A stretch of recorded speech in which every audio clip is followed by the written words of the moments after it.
ऋषभ देव भगवान की, मूल नायक चिंतामणि श्री पार्श्वनाथ भगवान की, संत शिरोमणि आचार्य गुरुवर विद्यासागर जी महामुनि राज की, साक्षात विराजमान पाठशाला प्रेरक व संस्कार प्रणेता मुनि श्री 108 निर्णय सागर जी महाराज की, मुनि संघ की। धर्मलांबी बंधुओं, प्रश्न आपके जवाब गुरुवर के कार्यक्रम में जो भी श्रद्धालु प्रत्यक्ष व संस्कार समूह यूट्यूब चैनल के माध्यम से आनंद ले रहे हैं, उन सभी का मैं हार्दिक स्वागत व अभिनंदन करता हूं। हम इस कार्यक्रम को प्रारंभ करें उसके पूर्व मुनिवर के मंगल चरणों में चलते हैं एवं अपने दोनों हाथों को जोड़कर त्रिवार नमोस्तु निवेदित कर कार्यक्रम को प्रारंभ करते हैं। हे स्वामी नमोस्तु नमोस्तु नमोस्तु। प्रथम प्रत्यक्ष प्रश्न के लिए मैं आमंत्रित करता हूं श्रीमती हिना जी जैन। इसके बाद तैयार हैं श्रीमती उषा जी बजाज इटारसी।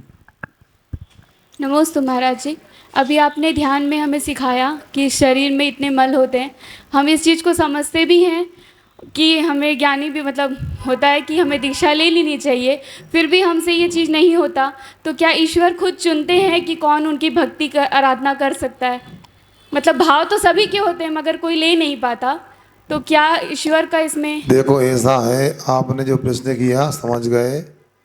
पूजन में पढ़ते हो कीजिए शक्ति प्रमाण, शक्ति बिना श्रद्धा धरे, ध्यानत श्रद्धावान अजर अमर पद भोग भे। आपसे जितना बनता है करते हो, करना चाहिए। जो नहीं कर सकते भावना तो ऊंची होती है। हम भी चाहते अरिंद सिद्ध बन जाए, हम भी कहाँ कर पा रहे, किंतु श्रद्धा तो रखो कि हमें अरिंद सिद्ध बनना है, हमें साधु बनना है। और शरीर का भी हमने ध्यान किया, असुचि भावना का ध्यान किया।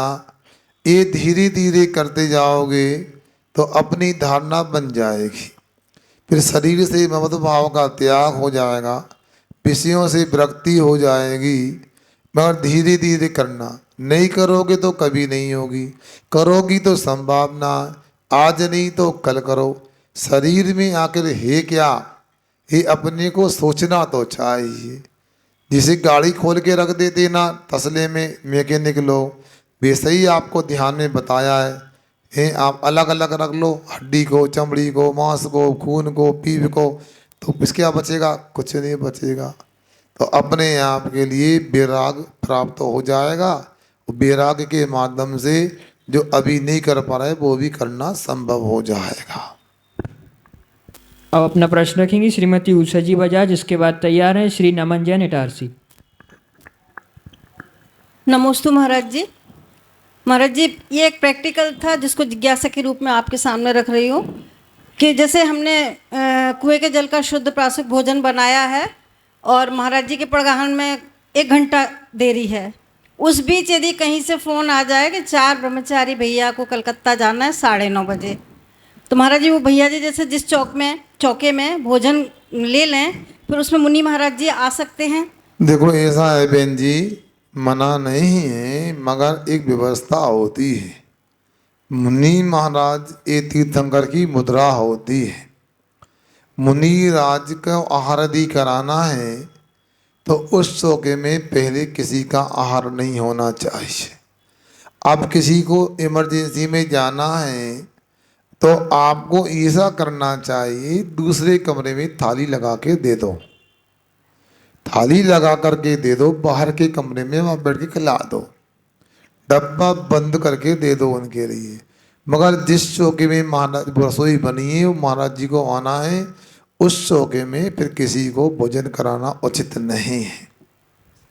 महाराज जी, दूसरा प्रश्न इसी से संबंधित है। जैसे कोई प्रतिष्ठाचार्य जी हैं, उनको हमने समय पे कुछ नहीं दे पाया जैसे, तो उनकी नाराजगी कितनी देर तक रहना चाहिए? देखो ऐसा है, प्रतिष्ठाचारी हैं मतलब विद्वान है, पंडित हैं, उनको ये सोचना चाहिए मैं पाषाण की प्रतिमा को प्रतिष्ठा के माध्यम से परमात्मा बनने का अनुष्ठान कराता हूँ। परमात्मा सब कुछ छोड़ देते तब बनते हैं, तो उनके लिए कभी भी ये अपेक्षा ही नहीं होना चाहिए कि हमारा सम्मान क्यों नहीं किया, हमारा पारिश्रमिक क्यों नहीं दिया, अरे प्रतिष्ठाचारी का काम तो बहुत ऊंचा होता है। जहाँ तक मुझे बुजुर्गों ने सुनाया है कि पहले तो प्रतिष्ठाचारी ऐसे होते थे, प्रतिष्ठा करने के बाद उनका मुनि बनने का भाव हो जाता था, क्योंकि पाषाण की प्रतिमा में दीक्षा कल्याणक के, केवल ज्ञान कल्याणक के, मोक्ष कल्याणक के संस्कार कराने वाला कोई छोटा व्यक्ति थोड़ी होता है। और आपके 1000, 2000, 10,000, 1,00,000 रुपए से क्या सम्मान हो जाएगा? उनका सम्मान तो विपुल मात्रा में पुण्य कर्म का संग्रह और पाप कर्म की निद्रा से हो गया है। यदि वो किसी प्रकार श्रावक से अपेक्षा रखते हैं तो उनकी अपेक्षा बिल्कुल पद के विरुद्ध है। उनको तो अपेक्षा ही नहीं रखना चाहिए। नाराज की तो और ऊंची बात हो गई, ये तो होना ही नहीं चाहिए। यदि ऐसा की तो गड़बड़। हाँ, इतना अवश्य कि आप जैसे गृहस्थों को भी ध्यान रखना चाहिए। कोई पंडित जी हैं, गृहस्थ पंडित हैं, ब्रह्मचारी पंडित हैं, उनके लिए भी आने जाने में कुछ खर्च होते हैं, मार्ग व्यय होता, कपड़े भी लगते हैं, पहनते हैं, पुराने होते हैं, फटते हैं, उनको साबुन तेल की आवश्यकता भी लगती है। तो उनको श्रावक अपनी इच्छा से कुछ देता है, कम देता है, ज़्यादा देता है। यदि वो ले लेते तो कोई बुराई नहीं है, मगर बहावताव करके सौदेबाजी करेंगे तो दुकानदार हो गए परम।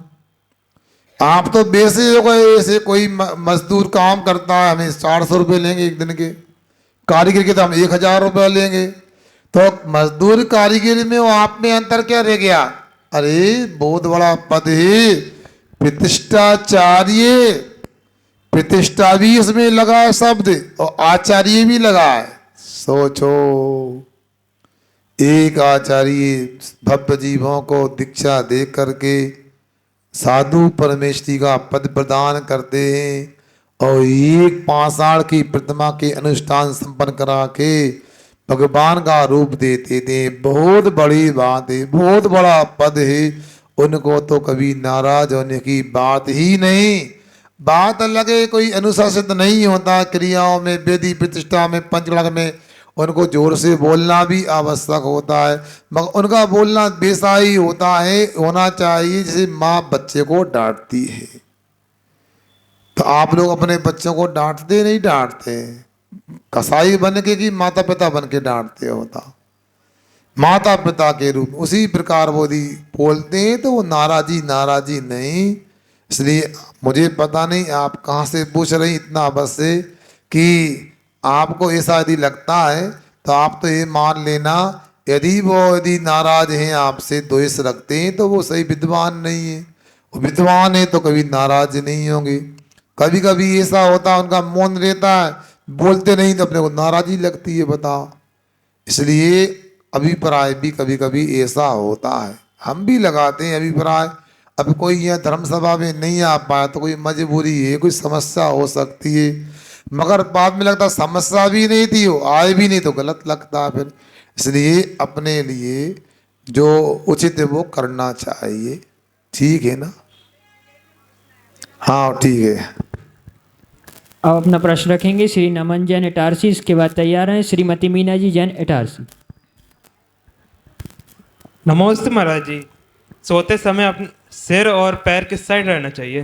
वो सुंदर लकी भाई, इनका नाम नमन है। अच्छा, अंग्रेजी में लकी बोला थे। हमने एक श्लोक लिखा है संस्कृत में, प्राग श्रेय सैने विद्या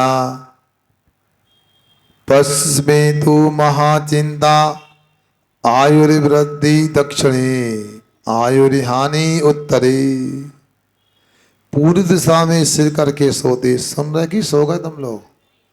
पूर्व दिशा में सिर करके सोते हैं तो विद्या की प्राप्ति होती है। बाबू विद्या चाहिए ना? नहीं चाहिए? क्या चाहिए?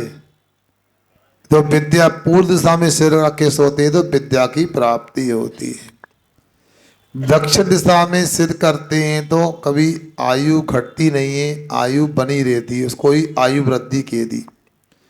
पश्चिम दिशा में सिर करोगे तो महाचिंता होगी, भयंकर टेंशन हो सकता है आपको। और उत्तर दिशा में यदि सिर करोगे तो आयु करण की हानि होगी, जल्दी जल्दी आयु कम होती जाएगी। जब उल्टी श्वास चलती है, समाधि में कोई मरणासन होता है तो उसके पैर दक्षिण में कर देते हैं, सिर उत्तर में कर देते, ताकि आसानी से उसका प्राणों का वियोग हो जाए। इसलिए पूर्व दिशा में सोओगे तो विद्या का लाभ होगा, और दक्षिण दिशा में सिर करोगे तो आयु की हानि नहीं होगी, इतना जानना चाहिए। नमस्ते महाराज जी।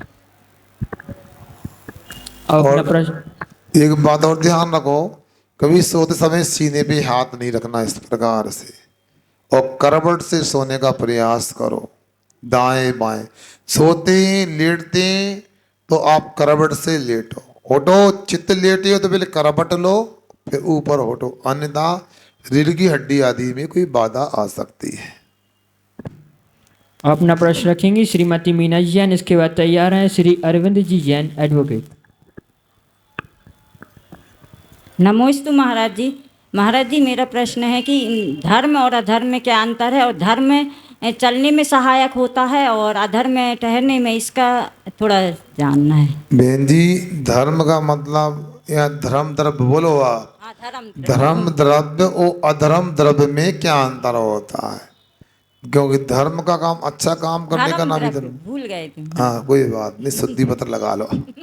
हाँ, तो धर्म द्रव्य का मतलब होता है जो जीव और पुद्गल को नहीं, जो चलते हुए जीव और पुद्गल को चलने में सहकारी कारण होता है, वह धर्म द्रव्य होता है। जैसे मछली को चलने के लिए पानी होता है,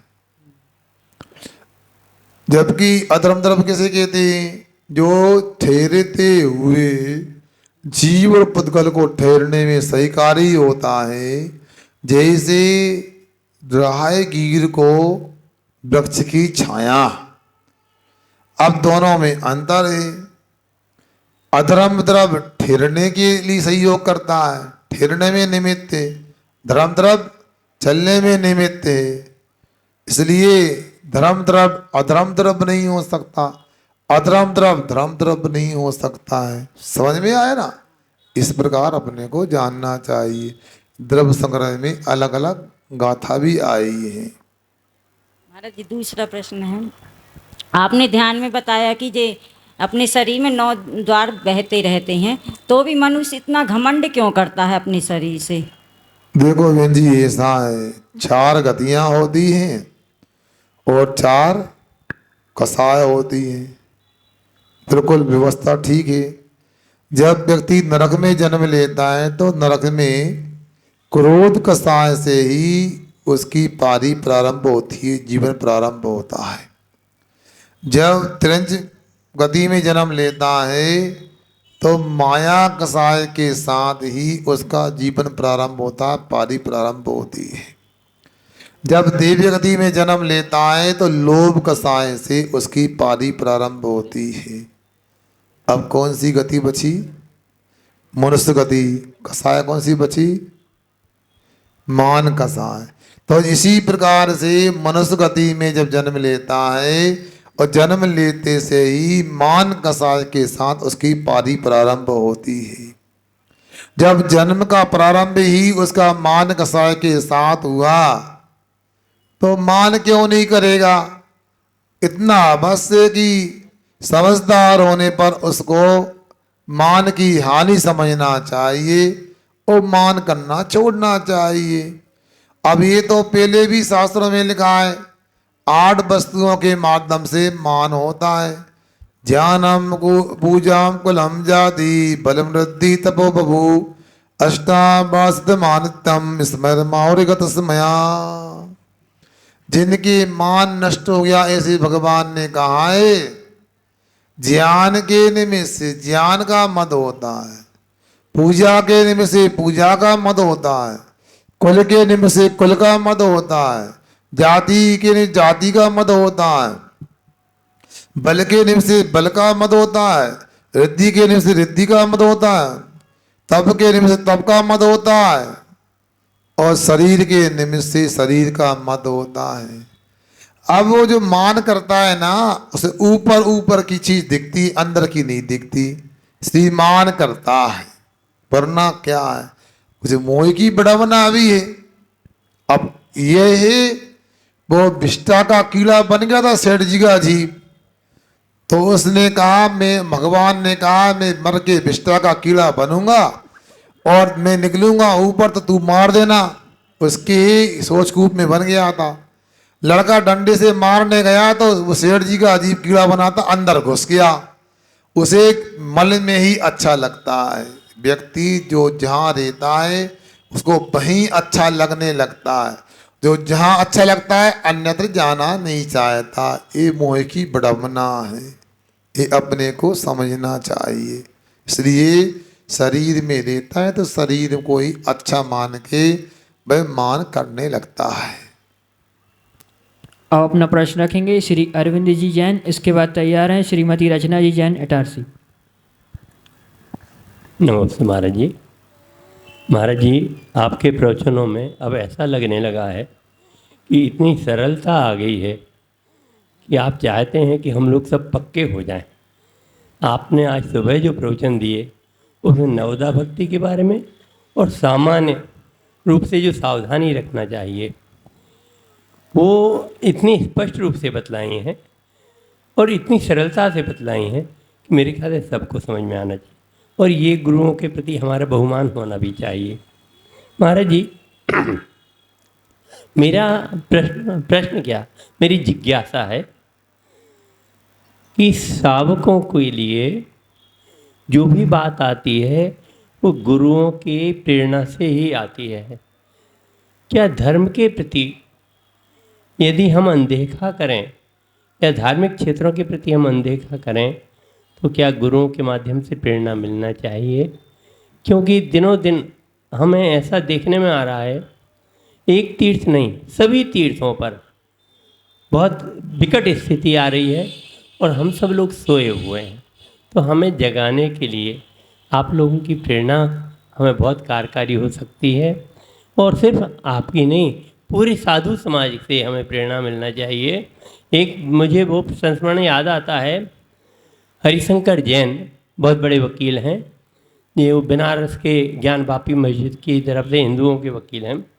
उनसे किसी ने बोला कि आप गिरनार वाला केस भी देख लीजिए, तो उन्होंने बोला मैं तो तैयार हूँ, लेकिन कोई मुझे बतलाए तो मेरा निवेदन ये है थोड़ा सा इस मामले में भी अगर आप लोगों के माध्यम से हम लोगों में जागृति आ जाए तो इस समाज के ऊपर, धर्म के ऊपर बहुत बड़ा उपकार होगा और उससे सुरक्षा हमारी भी होगी। नमस्कार।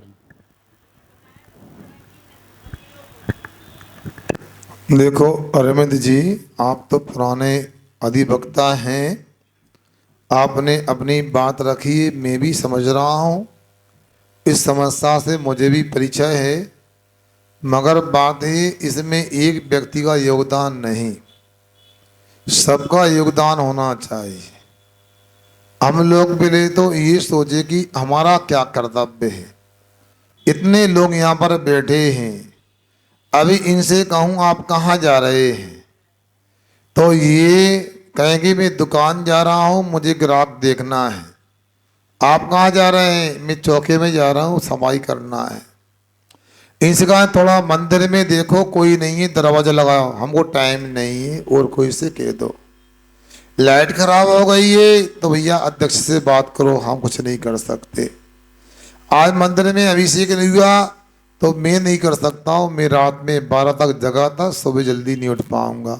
इतना बोल करके पल्ला झाड़ लेंगे अपन लोग। ज़्यादा हुआ तो आप कहाँ जा रहा? मैं घूमने जा रहा हूँ। कहाँ जा रहे हैं?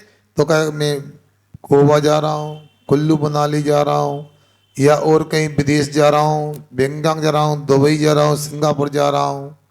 वहाँ जाएगा व्यक्ति, समय भी देगा और पैसा भी खर्च करेगा। अभी उससे कहें मंदिर में यहाँ थोड़ा सा काम करना, मेरे पास पैसे की व्यवस्था नहीं है, मैं बोली नहीं ले सकता हूँ, मैं दान नहीं कर सकता हूँ। वहाँ लाखों रुपए खर्च करके आता है। ज़्यादा हो गया व्यक्ति थोड़ा धर्मात्मा, कहाँ जा रहा है? हम समय से कर जी जा रहे हैं, भैया पावापुर होना हमको टाइम नहीं है, ग्राम मंदिर की होना मैं नहीं जा पाऊँगा।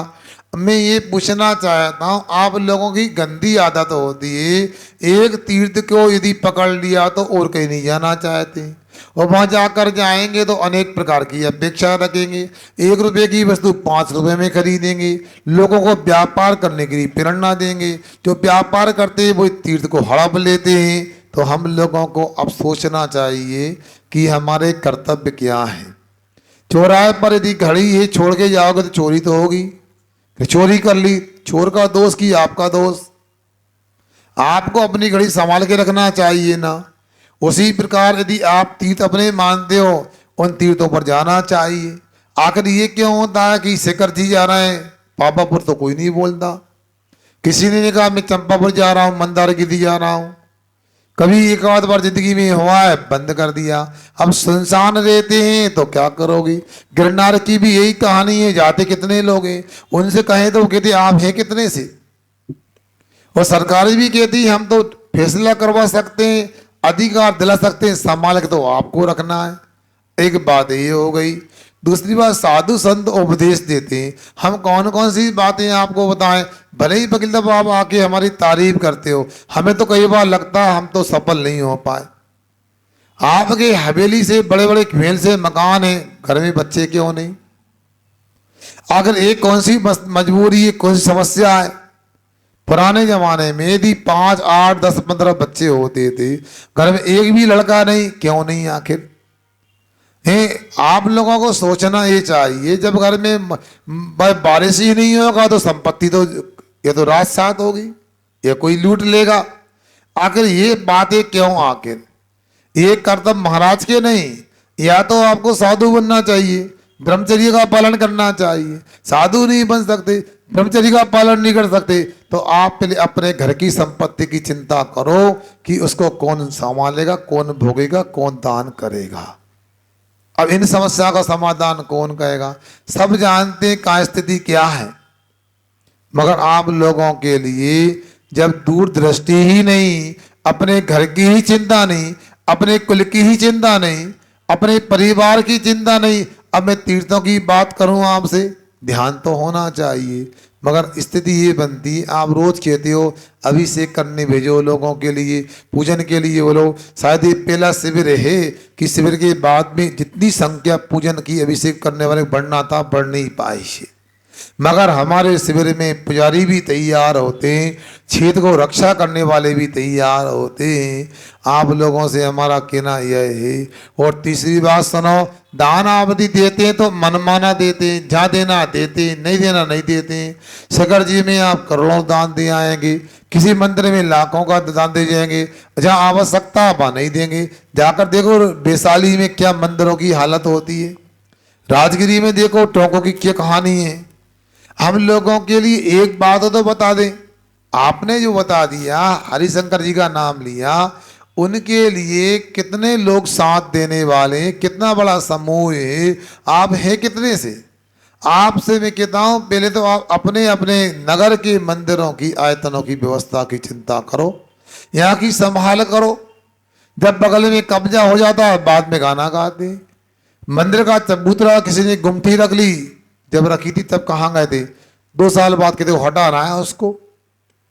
मांस की दुकान लग जाती है मंदिर के सामने, जब 2 साल निकलते बोलते हैं। हमारा कहना है आपको समय से जागना चाहिए। हम साधु संत हैं, अनेक प्रकार के उपदेश हमने आपको दिए हैं, देते हैं, और कुछ बातें अलग से बैठकर होती हैं। मंच और माइक के माध्यम से सब काम नहीं होते, इसलिए आप कभी अलग से आए तो चर्चा करने को मना नहीं है। और लोग लगे भी रहते, ऐसा नहीं, तीर्थ रक्षा समिति आदि के लोग काम कर भी रहे हैं। अब कुछ हमारा अंतरंग कारण पुण्य भी होना चाहिए। अब अपना प्रश्न रखेंगी श्रीमती रचना जी जैन, इसके बाद तैयार हैं बालिका नव्या जैन। नमोस्तु महाराज जी।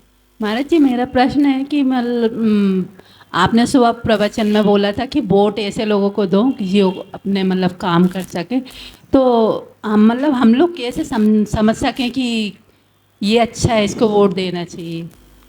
आप यदि वोट डालने वाली मतदाता हैं तो आपको इतनी जानकारी तो रखना और पूछ करके कि कौन शराब का वितरण कर रहा है। यदि शराब मांस बांटता, मुर्गे बांटता है, कोई किसी प्रकार गलत तरीके चुनाव लड़ता है, ऐसे व्यक्ति से अपने को बचना चाहिए। दूसरा, हमारे आयतनों पर, हमारे साधु संतों पर कौन किस प्रकार योगदान देता है, कौन विरोध करता है, कौन सहयोग करता है, ये सब अपने तरीके से आपको जानकारी आना चाहिए। गिरनार की बात आई थी, समझो गिरनार में कौन का किया करा है, किसके शासनकाल में कब क्या हुआ है, आपको स्वयं विचार करना चाहिए। हम तो आपको संक्षेप में इतना कहेंगे, आप भारत देश में रहती हो, लोकतंत्र यहाँ पर है, सबको वोट डालने का अधिकार है, सब प्रधानमंत्री राष्ट्रपति बनाने के अधिकारी हैं, तो आपको स्वयं अपने विवेक से रखना, जो अहिंसा का पक्षधर है, जो वीतराग धर्म का पक्ष रखने वाला है अथवा वीतराग धर्म का विरोध नहीं करता है, ऐसे व्यक्ति का चुनाव करके आपको ऊपर भेजना चाहिए। अन्यथा पर नोटा में मध्यस्थता के लिए भी एक ऑप्शन दिया है, उसका उपयोग करना चाहिए। अंतिम प्रत्यक्ष प्रश्न रखेंगी बालिका नव्या जैन। नमोस्तु महाराज जी, मेरा यह प्रश्न है कि कोई बोलता है कि नमोकार मंत्र किसी ने लिखा है और कोई बोलता है कि ये तो अनादि निधन मंत्र है, तो ये किसी ने लिखा है या फिर ये अनादि निधन मंत्र है? बेटा देखो, ऐसा है, दोनों का अपना कथन है। पंच परमेष्ठी तो अनादिकाल से हैं और उनको नमस्कार भी अनादिकाल से हुआ है, मगर सोरसनी प्राकृत भाषा में पंच परमेष्ठी को नमस्कार करने वाला छंद जो दिया गया है, वो छंद आचार्य पुष्पदंत महाराज ने सठखंडागम ग्रंथ के मंगलाचरण के रूप में लिपिबद्ध किया है। यूँ कह सकते हैं रमोकार मंत्र को लिपिबद्ध तो आचार्य पुष्पदंत महाराज ने किया है, किंतु रमोकार मंत्र अनादिकाल से है। हाँ जल्दी करो। अब चलते हैं ऑनलाइन प्रश्न की श्रृंखला में। प्रथम ऑनलाइन प्रश्न है महाराज जी, ये पूछ रहे हैं, जैसे हमारे जैन धर्म में एक चींटी को मारना भी हिंसा होती है, और अगर अनजाने में हम सोते समय अगर कोई मच्छर वगैरह हमसे भगाने आदि में मर जाए तो इसमें क्या दोष लगेगा, समाधान कीजिए। नमोस्तु गुरुवर। देखो ऐसा है, मध्याह्न काल में हम लोग स्वाध्याय कर रहे हैं, उस स्वाध्याय में स्पष्ट आया है कि प्रमत्त योगात प्राण विप्रोपणम हिंसा, प्रमाद के योग से प्राणों का वियोग करना हिंसा होती है। समझ रहे हैं? अब आपको स्वयं सोचना है, मच्छर यदि धोखे से मर गया, मारने का भाव नहीं था, तो आपको दोष नहीं लगेगा, किंतु एक कैसर तो कर लेना चाहिए, 9 बार रमों को पढ़ लेना चाहिए, मगर जानबूझकर किसी भी जीव को नहीं मारना चाहिए। और कोशिश तो ये करना चाहिए पृथ्वी का एक स्थावर जीवों की भी हमारे द्वारा व्यर्थ में हिंसा ना हो। अगला ऑनलाइन प्रश्न है, महाराज जी आपने पूर्व में साधर्मी से संबंधित एक प्रश्न का समाधान किया था, उसी से संबंधित यह प्रश्न है। महाराज जी साधर्मी से तो अच्छे व्यवहार बनाए जा सकते हैं, किंतु रिश्तेदारों से अच्छे संबंध कैसे बनाएं, समाधान कीजिए। देखो रिश्तेदार भी अपने साधर्मी ही होना चाहिए, वीतराग धर्म को मानने वालों को ही रिश्तेदार बनाना चाहिए। ऐसा नहीं होना चाहिए जो रागी देवी देवता को मानते हैं उनको रिश्तेदार बनाएं। संबंध की बात, उनको भी साधर्मी मान करके अच्छे से उनका ख्याल रखो, आदर सत्कार करो, बल्कि उनको साधर्मी वात्सल्य दो, साधर्मी वात्सल्य के रूप में उनको स्वीकार करो। यदि उनको साधर्मी मानोगे तो वात्सल्य होगा, वात्सल्य रखो तो समदर्शन की पुष्टि होगी, और राग करोगे तो आपको पाप कर्म का आश्रम बंद होगा। इसलिए आपको हमेशा साधर्मी को, जैसे गाय और बछड़ा होता है, गाय का बछड़े होता प्रेम, गाय जानती है किसान के काम बछड़ा आएगा।